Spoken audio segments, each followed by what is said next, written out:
Oke, baik, selamat pagi anak-anak ibu semua. Salam sehat untuk kita semuanya. Semoga kita semua sehat-sehat selalu walaupun di masa pandemi saat ini. Nah, di pertemuan ini ataupun di pembelajaran daring kita yang keempat, kita belajar tentang PLC konsul. Nah, dari kata-katanya PLC konsul ini berarti PLC-nya ada perangkat tambahan yaitu konsul, ya. Nah, sebagaimana seperti biasa, mungkin secara umum yang sudah uh, ada saat ini, biasanya PLC itu membuat pemrogramannya dengan menggunakan komputer, tapi dalam hal ini PLC konsul itu menggunakan konsul untuk membuat programnya. Nah, itu dia, makanya dikatakan namanya PLC konsul. Nah, kamu lihat di gambar. Nah, ini dia gambar tentang PLC konsul. Nah, di gambar ini sudah jelas namanya ada di sana, programming konsul. Nah, inilah secara umum gambar programming konsul yang ada di lapangan. Nah, pemrograman menggunakan konsul. Konsul digunakan sebagai perangkat pemrograman PLC Omron. Jadi konsul ini dilengkapi dengan selector switch atau mode switch, yakni ada 3. Yang pertama dia run, yang pertama run,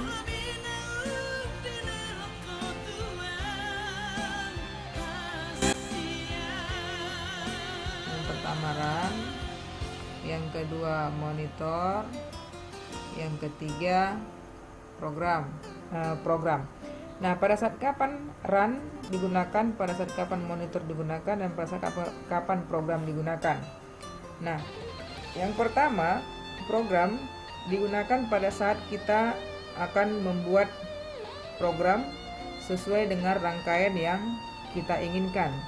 Jadi selain dari membuat, di sini juga kita bisa mengedit, memodifikasi ataupun perbaikan program yang sudah ada.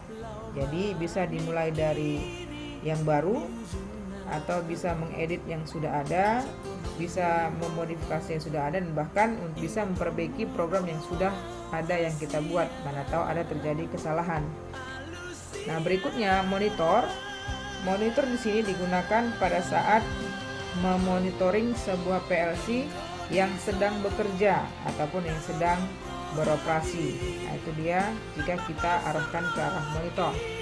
Yang ketiga run. Run dipakai untuk mengoperasikan program tanpa bisa mengubah nilai setting yang bisa diubah pada posisi monitor. Jadi artinya di saat kita mengarahkan selector switch-nya ke arah mode run, maka kita memerintahkan PLC-nya bekerja. Jadi di sana PLC menerima bahasa program yang sudah kita rancang di. Nah, apa-apa saja bagian-bagian penting lainnya. Nah, di sini terdapat LCD. Nah, ini dia LCD. Berikutnya nanti ada di sini tombol-tombol. Nah, tombol-tombol dari semua tombol yang kamu lihat di sini ini terdiri dari 3 bagian besar. Yang pertama ada yang dikatakan dengan tombol instruksi, ya, ataupun tombol perintah dalam membuat program.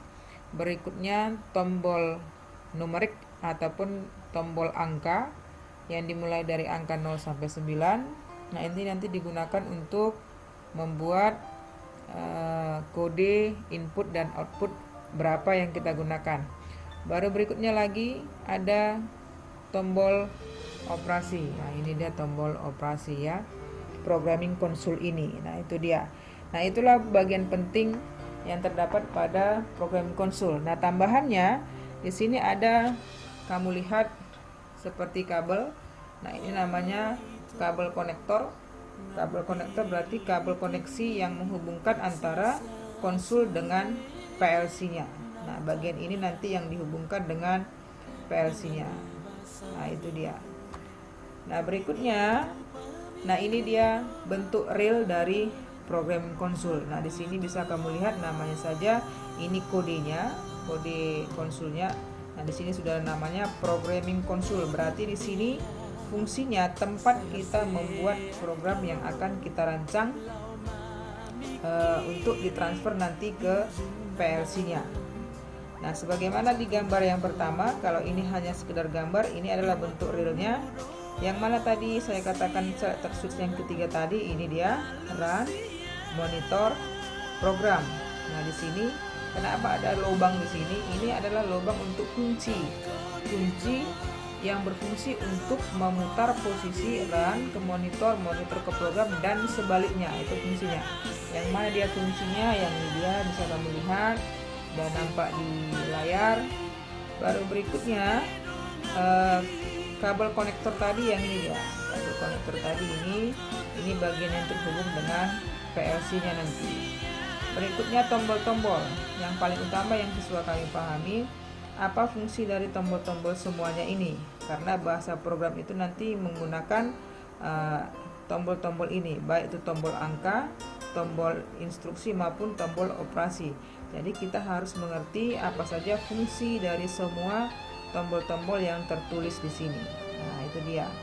Jadi tolong baca lagi materi yang sebelumnya, apa fungsi dari masing-masing semua tombol ini ya. Berikutnya PLC-nya. Nah, kebetulan ini foto dari bengkel kita. PLC Omron yang kita punya itu tipenya TPM1A 20 CDR. Nah, apa hal penting yang perlu dilihat dari tipe PLC yang saya gambarkan ini? Nah, yang paling penting di sini adalah jumlah I/O-nya. Apa itu I/O? I/O itu adalah input output. Nah, kenapa harus dibahas input dan outputnya? Karena itu yang berhubungan dengan nanti input misalkan ke tombol tekan, push button, limit switch atau yang lain sebagainya. Outputnya bisa terhubung dengan lampu indikator, bisa terhubung dengan kontaktor dan lain sebagainya. Itu hanya sekedar contoh saja. Nah, yang paling penting di sini kamu harus bisa mengetahui berapa jumlah input dan outputnya. Nah, sebagai contoh, jika di sini memiliki 20 I/O, maka harus kamu ingat ketentuan dalam penentuan berapa jumlah input dan outputnya adalah 3:2 atau 60/40.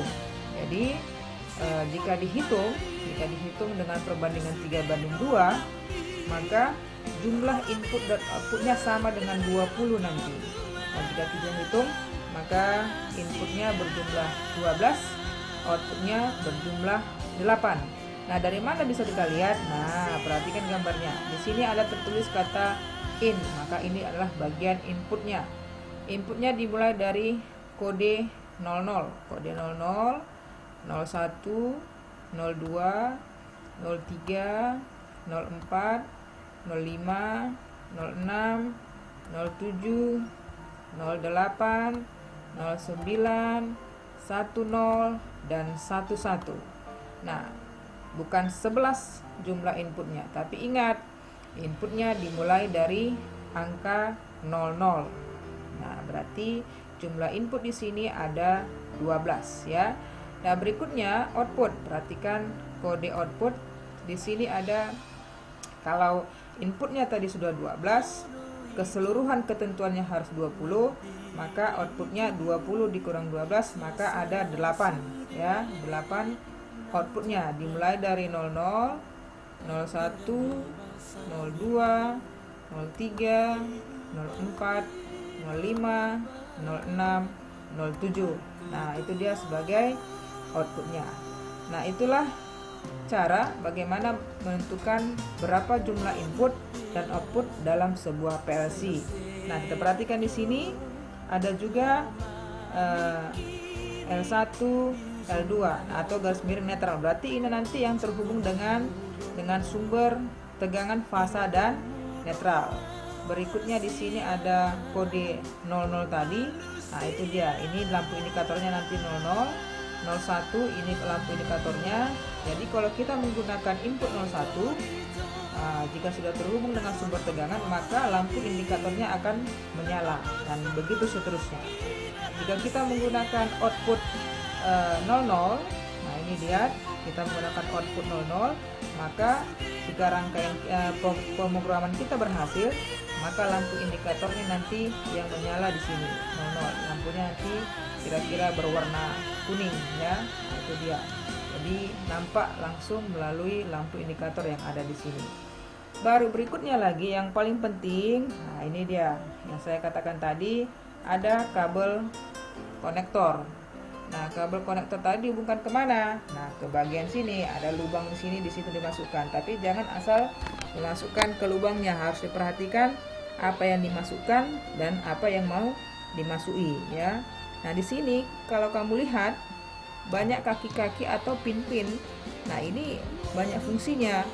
Bergeser saja salah satu pinnya, maka sudah tidak sesuai lagi dengan konektor yang tadi.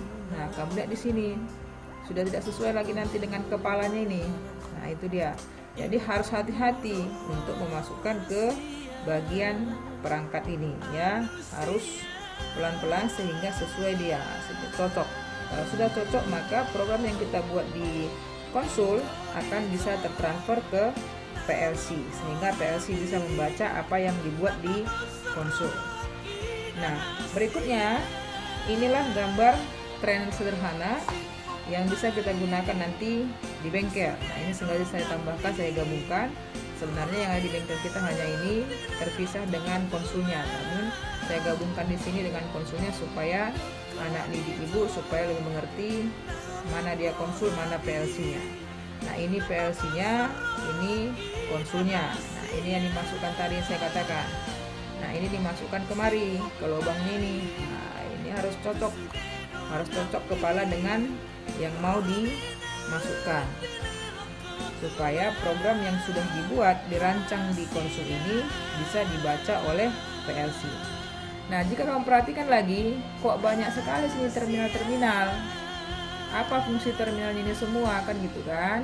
Nah, di sini sebagaimana yang Ibu jelaskan tadi, ada fasa netral. Nah, ini terminal fasa netralnya. Nah, perhatikan, ingat warna kabelnya merah untuk fasa, biru untuk netral. Nah, itu sudah peraturan ya. Udah peraturan PUIL itu. Berikutnya, ini dia terminal input. Yang saya katakan tadi, berapa inputnya, nah dihubungkan kemari. Nah, di sini ada di bagian positif.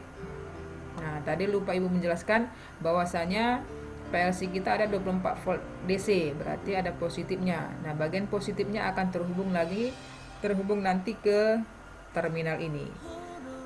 Berikutnya, yang ketiga adalah bagian output. Ini terminal outputnya. Nah, ini dia terminal output. Jadi berapa tadi jumlah outputnya, maka begitulah banyaknya jumlah terminal outputnya. Jadi kalau kita hitung sekilas ini ada 8, karena tadi output di PLC juga ada 8. Nah, kalau ini warna biru nggak usah ditanya lagi, yang namanya kabel warna biru itu adalah kabel netral untuk output, karena ini di bagian output. Nah, itu saja saya rasa. Sebagai tambahan, ada yang ketinggalan di sini, ada MCB. MCB yang kita gunakan di sini adalah sebagai pengaman untuk rangkaian ini, untuk pengaman rangkaian kita ini, supaya dalam praktikum kita aman-aman saja. Nah, itu dia. Nah, demikian saja penjelasan dari Ibu. Saya rasa walaupun hanya singkat yang saya jelaskan, tapi tujuan Ibu di sini kamu minimal mengenal bagaimana bentuk realnya PLC konsul tersebut. Nah, saya rasa kamu sudah paham. Jadi kalau kamu nanti dihadapkan dengan barang yang aslinya di bengkel, kamu sudah bisa lebih mengerti bagaimana cara menghubungkannya. Oke, demikian penjelasan Ibu. Selamat pagi, terima kasih, salam sehat.